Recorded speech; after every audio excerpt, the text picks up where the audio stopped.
So I'm Friedman from Rostock, Germany.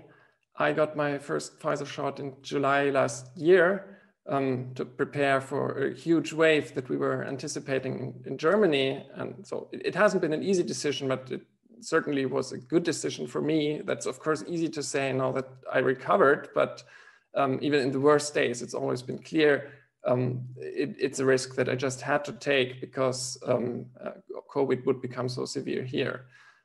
So when I got it, I got a pretty tough ride in the first 3 days, but that was just stuff that was in the data sheet. So I got what I ordered. I can't complain on that, right? Things really got messy on day 4. I got a fever attack right out of nothing that kept happening every day.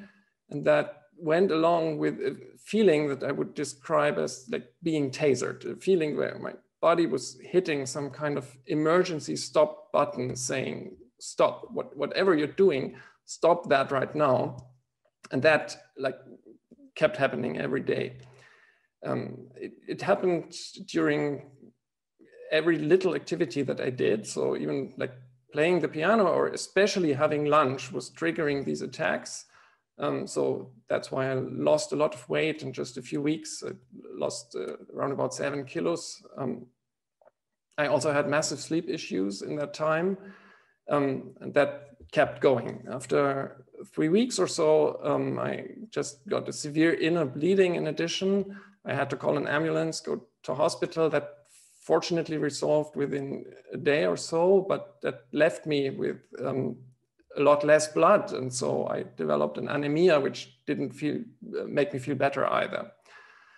So this feeling of extreme weakness that persisted for months, actually after 3 months still, I wasn't really able to work for more than a few hours a day.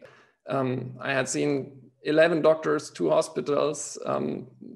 They had given me everything, literally from antibiotics to psychotropic drugs, but nothing had really fixed the issue. And people were saying, yeah, sorry, guy, we acknowledge that you do have a problem, but there's nothing we can do for you anymore.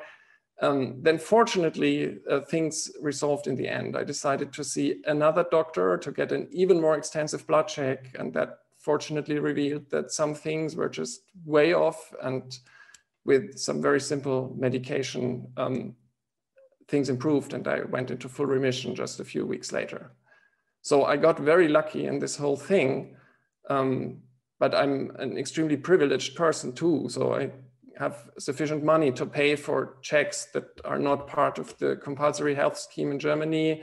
I live in a university town where I can get support from extremely good doctors. I'm aware that probably if for a different person that might have worked out in a much worse way.